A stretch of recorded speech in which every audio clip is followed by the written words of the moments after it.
Good morning students. आज हम class 10th का फर्स्ट चैप्टर हमारा वास्तविक संख्याएं स्टार्ट करने जा रहे हैं। वास्तविक संख्याओं के बारे में आपने पहले भी पढ़ा है। क्लास 6 से हम संख्याओं के बारे में पढ़ने लगे थे। 6th में हमने प्राकृत संख्याएं पढ़ी हैं, 7th में हमने पूर्ण संख्याएं पढ़ी हैं, 8th में हमने पूर्णांक पढ़े हैं, 9th क्लास में हमने परिमेय संख्याएं या परिमेय संख्याओं के बारे में पढ़ा है। इसलिए वास्तविक संख्याएं प्रारंभ करने से पहले मैं आपको पहले जो हमने पढ़ी है उनके बारे में रिवाइज करवा देता हूँ। जैसे सबसे पहले हमने पढ़ी है प्राकृत संख्याएं। प्राकृत संख्याएं जिनको हम इंग्लिश में नेचुरल नंबर भी बोलते हैं। प्राकृत संख्याएं कौन सी होती है बेटा? गिनती की जो संख्याएं हैं उन्हें प्राकृत संख्याएं कहा जाता है। जैसे 1 2 3 4 5। प्राकृत संख्याओं की जो डिनोटेशन है वो कैपिटल एन है। जब यहां भी आपको कैपिटल एन लिखा हुआ नजर आए इट मीन वो प्राकृत संख्याओं को डिनोट करता है। प्राकृत संख्याओं के बाद हमारे दूसरे नंबर पे आता है पूर्ण संख्याएं। पूर्ण संख्याओं को इंग्लिश में हम होल नंबर भी बोलते हैं। होल नंबर कौन से होते हैं? जब हम प्राकृत संख्याओं में जीरो को और शामिल कर रहे, जैसे कि 0 1 2 3 4 अप टू आगे चलती जाए संख्याएं, तो वो संख्याएं कौन सी कहलाएंगी? पूर्ण संख्याएं। पूर्ण संख्याओं की जो डिनोटेशन है वो क्या है बेटा? W है। पूर्ण संख्याओं के बाद हमारे पास जो संख्याएं आती हैं वो आती हैं पूर्णांक। पूर्णांक कौन सी संख्याएं हैं? सभी धनात्मक व ऋणात्मक पूर्ण संख्याएं। यानी जो हमारे पास पूर्ण संख्याएं हैं 0 1 2, इनके प्लस के भी सिंबल और इनके माइनस के भी सिंबल और साथ में जीरो भी इंक्लूड कर लें तो वो संख्याएं हमारे पास कौन सी बन जाएंगी? पूर्णांक बन जाएंगी। पूर्णांक की जो डिनोटेशन है वो कुछ बुक्स Z भी लिखती हैं, कुछ बुक्स I भी लिखती हैं। पूर्णांक को इंग्लिश में हम इंटीजर्स कहते हैं। इंटीजर्स से I लिया गया है और Z लिया गया है हमारा जहलीन वर्ड से। जहलीन एक वर्ड है जिसका मतलब गिनती होता है और वहां से Z उठाया गया है। पूर्णांक के बाद हम पढ़ते हैं परिमेय संख्याएं। परिमेय संख्याएं कौन सी संख्याएं हैं? परिमेय संख्याएं वो संख्याएं हैं जो संख्याएं P बटा Q के रूप में लिखी जाए, वो संख्याएं परिमेय संख्या कहलाती है। इन संख्याओं में खास बात क्या होती है कि यहाँ पे Q कभी भी जीरो नहीं होगा तथा P व Q पूर्णांक होते हैं। P व Q क्या होंगे? पूर्णांक। जैसे कि 2 बटा 3 0 -3 -7 बटा 3, इस तरीके की जितनी भी संख्याएं हैं बटा में जो लिखी जाती हैं वो सारी की सारी क्या कहलाएंगी? परिमेय संख्याएं। परिमेय संख्याओं की जो डिनोटेशन है वो क्या है बेटा? Capital Q। कैपिटल Q जो लिया गया वो कहां से लिया गया? कोशेंट वर्ड से। कोशेंट वर्ड से कैपिटल Q बनाया गया है। और परिमेय संख्याओं का जो दशमलव प्रसार है, दशमलव प्रसार की एक खास बात है कि परिमेय संख्याओं का दशमलव प्रसार हमेशा शांत या फिर अशांत आवृत्ति का होता है। शांत मतलब पूरा पूरा भाग हो जाए और अशांत आवृत्ति का मतलब ना तो वो पूरा भाग हो और रिपीटेशन शुरू हो जाए। जैसे कि एग्जांपल लें, 3 को 5 से भाग देना हो तो 5 से 3 को भाग देंगे क्या आएगा? 0.6, पूरा पूरा भाग हो गया। और इसी तरीके से अगर हमें 2 को 3 से डिवाइड करना हो, भाग करना हो, तो इसका आंसर क्या आएगा? 0.6666। ये 666 चलता ही जाएगा। इसका मतलब ये कभी भी खत्म नहीं होगा। तो ये हमारा अशांत है और आवृत्ति कहलाता है और ये शांत है। तो ये सारी की सारी हमारी क्या कहलाएंगी? परिमेय संख्याएं। इसके बाद आती है बेटा हमारे पास अपरिमेय संख्याएं। अपरिमेय संख्याएं कौन सी होती हैं? अपरिमेय संख्याएं वो संख्याएं होती है जो P बटा Q के रूप में ना लिखी जाए। जैसे कि वर्गमूल 2, वर्गमूल 3, वर्गमूल 5, वर्गमूल 6, वर्गमूल 7, वर्गमूल 8, वर्गमूल 9 नहीं होगी क्योंकि वर्गमूल 9 किसके बराबर होती है? 3 के बराबर। और वर्गमूल 9 बराबर 3 और 3 को हम 3 बटा 1 लिख सकते हैं। P बटा Q में चला गया, इसलिए ये किसमें चली गई? परिमेय संख्याओं में। और अपरिमेय संख्याओं की जो डिनोटेशन है वो हमारी क्या होगी बेटा? या तो T या फिर S। और अपरिमेय संख्याओं का दशमलव प्रसार है वो हमारा अशांत अनावर्ती होता है। अशांत मतलब वो कभी भी पूरा पूरा भाग नहीं होगा, शांत नहीं होगा।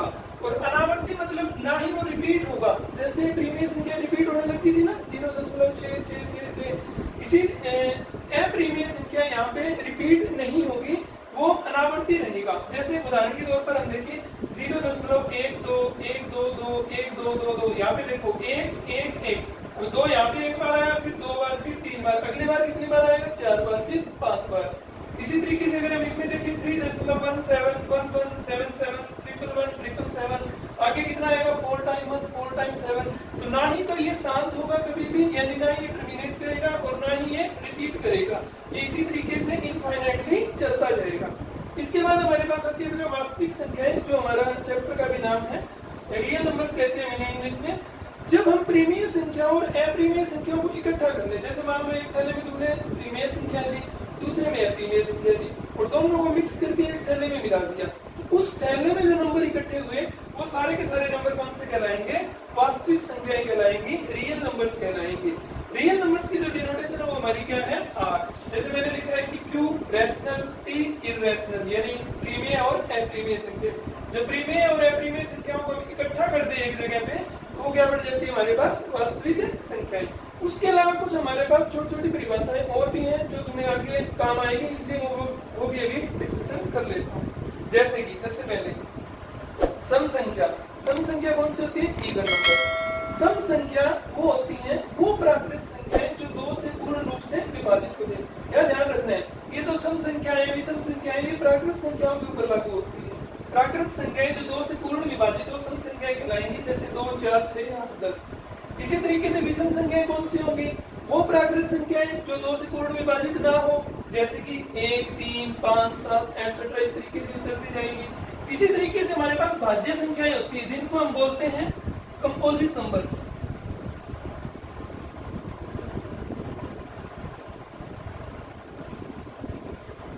भाज्य संख्याएं कौन सी होती हैं? वो प्राकृत संख्याएं या वो संख्याएं जिनके दो से ज्यादा गुणज हो, दो से ज्यादा फैक्टर्स हो। जैसे कि 4 है, 4 के कौन कौन से फैक्टर होते हैं? 1 होता है, 2 होता है, 4 होता है।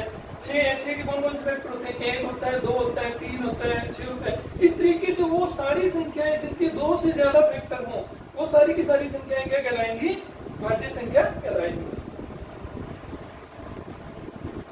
अगली हमारे पास जो परिभाषा है वो बेटा अभाज्य संख्या। अभाज्य संख्याएं कौन सी होती हैं? जिन्हें हम प्राइम नंबर्स में बोलते हैं। वो संख्याएं जिनके पूर्ण दो गुणनखंड हो, यानी जिनके पूरे दो ही गुणनखंड हो और कोई ज्यादा गुणनखंड ना हो। जैसे 2 है, 2 के दो ही गुणनखंड होते हैं, 1 और 1 2। 3 है, 3 के दो ही गुणनखंड होते हैं, 1 और 3। ये जो जितनी भी संख्याएं हैं इनके सिर्फ और सिर्फ दो ही गुणनखंड होते हैं, इसलिए इनको हम अभाज्य संख्याएं कहते हैं। 2 है वो एकमात्र सम अभाज्य संख्या है और 2 सबसे छोटी अभाज्य संख्या भी है। इससे अगली हमारे पास सह अभाज्य संख्याएं। सह अभाज्य संख्याएं कौन सी होगी बेटा? 2 ऐसी संख्याएं जिनका HCF 1 हो। HCF मतलब हाईएस्ट कॉमन फैक्टर, हिंदी में जिसको महत्तम समापवर्तक भी कहते हैं। वो ऐसी संख्याएं जिनका HCF 1 हो, वो संख्याएं क्या कहलाएंगी? सह अभाज्य संख्याएं। जैसे कि उदाहरण के तौर पे देखिए 9/17। अगर हम 9/17 का HCF निकालने के लिए चले तो इनका HCF क्या आएगा? 1 आएगा। 31 व 32 इनका HCF भी 1 आएगा। 7 व 11 इनका HCF भी 1 आएगा। अतः ये सभी के सभी जो युग्म बन रहे हैं, जो जोड़े बन रहे हैं, ये सारी की सारी क्या हमारे पास सह अभाज्य संख्याएं हैं। अब हम अपना चैप्टर स्टार्ट करने जा रहे हैं, वास्तविक संख्याएं। वास्तविक संख्याओं में जो चीजें हमें पढ़नी है, जो चीजें हमें आगे करनी है, जो हमें काम आने वाली हैं, उनमें सबसे पहले हमारे पास आएगा यूक्लिड विभाजन प्रमेय का और दूसरा आएगा अंकगणित की आधारभूत प्रमेय। इन दोनों रिजल्ट्स का हम इस चैप्टर में प्रयोग करेंगे और क्वेश्चन सोल्व करने में हेल्प करेंगे। तो सबसे पहले हम पढ़ लेते हैं कि यूक्लिड विभाजन प्रेमिका क्या है। यूक्लिड विभाजन प्रेमिका के अंदर हम कोई भी दो धनात्मक पूर्णांक लेंगे, a व b। अगर हम किन्हीं भी दो धनात्मक पूर्णांकों a व b के लिए कोई ऐसी दो संख्याएं q व r निकाल सके या ज्ञात कर सके कि हम a को bq प्लस r के रूप में लिख सके। यह बात ध्यान रखनी है, a और b दो धनात्मक पूर्णांक है, उन दोनों के लिए हमें दो संख्याएं q व r चाहिए। और वो q r किस तरीके से चाहिए कि ये जो a है ना, a को हम bq प्लस r के रूप में लिख सके। और यहाँ ध्यान रखना है, ये जो r है वो हमारा हमेशा 0 से बड़ा होगा व b से छोटा होगा। इस चीज को ध्यान रखना है यहाँ पे कि a को bq प्लस r के रूप में लिखा जाए तथा r हमारा 0 से बड़ा व b से छोटा हो। जैसे उदाहरण के रूप में मैं लेता हूँ, हमारे पास कोई भी दो धनात्मक पूर्णांक 32 व 14। इन दोनों संख्याओं के लिए देखो मैंने दो संख्याएं ज्ञात की, 2 व 4, कि मैंने 32 को लिख दिया 14 यानी 14 गुणा में 2 प्लस 4। जहां पे क्यू क्या मिला हमें 2, आर हमें क्या मिला 4, और ये 4 देखो 0 से बड़ा है और बी हमारा क्या था 14 से छोटा है।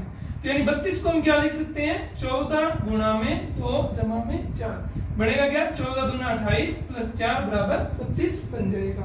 और यहाँ पे ये जो Q और यहाँ R है ना ये अद्वितीय होंगे, यानी इनके अलावा तुम कोई और Q व R नहीं निकाल सकते। यहाँ पे 32 व 14 के लिए तुम कोई और संख्याएं ज्ञात नहीं कर सकते कि हम इसको BQ प्लस R के रूप में लिख सके। वैसे तो हमारा जो सिंपल विभाजन है वही चीज है। जैसे हम सिंपल विभाजन करते हैं कोई भी, ये कोई संख्या है, जैसे हमने 32 को 14 से भाग दिया, 14 का पढ़ा हमने 2 तक पढ़ा, 14 दूना 28, कितना शेष बचा 4। तो ये जो 2 है हमारा ये क्या कहलाता है भागफल, और ये जो हमारा 4 है ये हमारा क्या कहलाता है बेटा शेषफल। और ये क्या होता है हमारा भाज्य, और ये क्या होता है भाजक। तो जो यूक्लिड विभाजन प्रमेयिका है वो हमारी विभाजन जो रूल है हमारा उसी के ऊपर बनी हुई है। दूसरा जो हमारा मेन रूल है, मेन प्रमेय है, वो है अंकगणित की आधारभूत प्रमेय। ये हम पहले भी पढ़ चुके हैं। अंकगणित की आधारभूत प्रमेय के अंदर हमने क्या पढ़ा है कि प्रत्येक भाज्य संख्या, जो भी भाज्य संख्या हमारे पास, उनको अभाज्य संख्याओं के गुणनफल के रूप में व्यक्त किया जा सकता है। यानी जितनी भी भाज्य संख्याएं हैं उनको अभाज्य संख्याओं के रूप में व्यक्त कर सकते हैं। जैसे कि 16 है, 16 के अभाज्य गुणनफल ऐसे बनाते हैं 2 8 16, 2 चौके 8, 2 दूना 4, 2 एकम 2। तो 16 को हमने क्या लिख दिया 2 गुना 2 गुना 2 गुना 2। तो ये क्या बन गया सारे के सारे अभाज्य गुणनफल है। इसके बाद 28 के हम बनाए 2 गुना 7, तो ये क्या बन गया हमारे पास 2 दूना 4 7 28। उसके बाद हम 48 को बनाए, 48 का क्या बनेगा 2 गुना 2 गुना 2 गुना 3। ये सारे के सारे क्या है बेटा अभाज्य संख्या है। यानी एक भाज्य संख्या को हम अभाज्य संख्याओं के गुणनफल के रूप में व्यक्त कर सकते हैं। ये जो दोनों टॉपिक है हमारे पास, यूक्लिड विभाजन प्रमेयिका और अंकों की आधारभूत प्रमेय, ये हमें महत्तम समापवर्तक निकालने के अंदर काम आएंगे, HCF निकालने में काम आएंगे, LCM निकालने में काम आएंगे। तो आने वाले एक्सरसाइजेस में इन दोनों टॉपिक का यूज करेंगे। तो यूक्लिड डिवीजन एल्गोरिथम का प्रयोग करते हुए हम एक एग्जांपल सोल्व कर रहे हैं। जैसे कि 4052 व 12576 का HCF यूक्लिड विभाजन एल्गोरिथम का प्रयोग करके हमें ज्ञात करना है। तो हमें क्या करना होगा बेटा 12576 व 4052 के लिए हमें दो संख्याएं Q व R ज्ञात करनी है। उनको ज्ञात करने के लिए तुम्हें क्या करना है डिवाइड करना है। जैसे बड़ी संख्या जो है 12576, इसको डिवाइड करो तुम 4052 से। 4052 से डिवाइड करोगे कितने पे डिवाइड जाएगा बेटा 3 के ऊपर जाएगा। क्या आएगा 3 दूना 6, 3 5 15, 3 चौके 12, शेष कितना बच गया 0 2 4। यानी कि हम 12576 को लिख सकते हैं 3 गुणा में 4052 प्लस में 420। यानी कि 12576 व 4052 का यूक्लिड विभाजन एल्गोरिथम क्या बन गया 3 गुणा में 4052 प्लस में 420।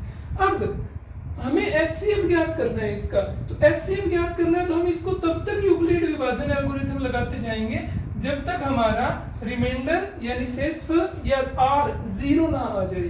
तो अब हम नेक्स्ट यूक्लिड विभाजन एल्गोरिथम किसके ऊपर यूज करेंगे, जो हमारा रिमाइंडर आया, शेषफल आया और जो हमारा B है 4052। तो हम अब 4052 और 420 के ऊपर विभाजन एल्गोरिथम लगाते हैं। यानी कि हम 4052 को 420 से भाग करते हैं। अब 420 को जब हम 4052 से भाग करेंगे तो ये कितने में भाग जाएगा 9 पे जाएगा। 9 0 0, 9 दूनी 18, 1 9 चौके 36 और 1 37। कितना बच गया बेटा 2, 15 में 8 गया 7, 9 में से 7 गया 2।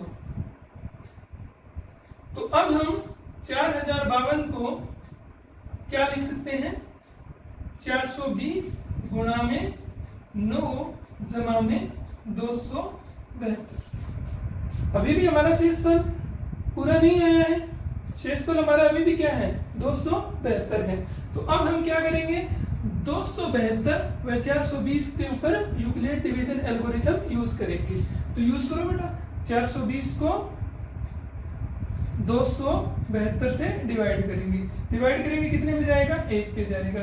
272 कितना शेष बच गया, 10 में से 2 गया 8, 11 में से 7 गया 4, 3 में से 2 गया 1, यानी कि 420 को हम क्या लिख सकते हैं, 272 गुणा में 1 प्लस 148। अभी भी शेषफल 0 नहीं आया है, तो हम क्या करेंगे, फिर यूक्लिड डिवीजन एल्गोरिथम यूज करेंगे। करो, अब किसके ऊपर यूज होगी बेटा, 272 और 148 पर। तो 272 को 148 से भाग करो, कितने पे जाएगा, 1 पे जाएगा। 148 शेष कितना बचा, 12 में से 8 4, 6 में से 4 2 1, तो यानी कि 124 शेष बच गया। तो हम क्या लिख सकते हैं, 148 बराबर 124 गुणा में 1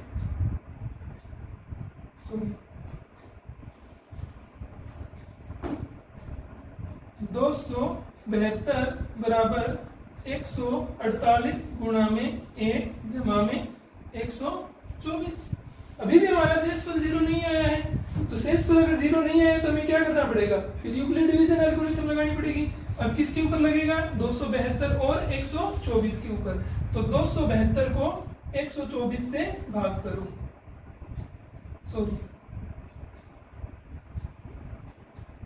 148 को 124 से भाग करो, 124 एकम 124, कितना शेष बच गया, 4 और 2। तो यानी कि 148 को हम क्या लिख सकते हैं बेटा, 124 गुणा में 1 प्लस में 24। अभी भी शेषफल 0 नहीं आया है। अगर शेषफल 0 नहीं आया तो अब नेक्स्ट हम किसको डिवाइड करेंगे, हम डिवाइड करेंगे 124 और 24 को। तो 124 को 24 से डिवाइड करो, हम 124 को 24 से डिवाइड कर रहे हैं। तो 24 का बड़ा बड़ा 124 तक कितना आएगा, 5, 24 5 है 120, शेष कितना बच गया, 4। यानी हम 124 को क्या लिख सकते हैं, 24 गुणा में 5 प्लस में 4। अभी भी शेषफल 0 नहीं आया है, तो जब तक तुम्हारा शेषफल 0 नहीं आए तब तक तुम भाग करते रहो। अब हम किसको भाग करेंगे बेटा, 24 को 4 से भाग करेंगे। तो 24 को हमने 4 से भाग किया, 4 6 24, अब कितना आ गया शेषफल 0। यानी कि हम क्या लिख सकते हैं, 24 बराबर 4 गुणा में 6 प्लस 0। तो लास्ट के अंदर जो तुम्हारा b है, अंतिम जहां पे तुम्हारा शेषफल 0 है वहां पर तुम्हारा b क्या है, 4 है। यानी कि जो पूरे सवाल में हमने यूक्लिड विभाजन एल्गोरिथम यूज की, तब लास्ट में जो हमारा b बनेगा वो b हमारा क्या कहलाएगा, HCF कहलाएगा। इस क्वेश्चन में हमारा HCF क्या है बेटा, 4 है। हमारा HCF क्या है, 4 है। और HCF सिर्फ 12,576 और 4,052 का ही नहीं है, ये इन सभी का है जो हमने बीच बीच में ली है। जैसे मैं लिख रहा हूँ 12,576, 4,052, इसके अलावा दूसरे में क्या थी, 4,052 व 420, 4,052 व 420। तीसरे में क्या क्या थी, 420 व 272, 420 व 272। यानी इसी तरीके से जो सारी संख्याएं आई थी, 272, 148, 148, 124, 124, 24, 24, 4, इन सभी का HCF क्या रहेगा, हमारे पास 4 रहेगा। और ये हमने यूक्लिड विभाजन एल्गोरिथम का प्रयोग करते हुए ये HCF ज्ञात किया है। तो इस टाइप के जब भी दो संख्याएं तुम्हें दे और उनका HCF ज्ञात करना हो यूक्लिड विभाजन एल्गोरिथम का यूज करते हुए, तो तुम ये प्रोसेस फॉलो करोगे और हमारा HCF ज्ञात कर लेंगे।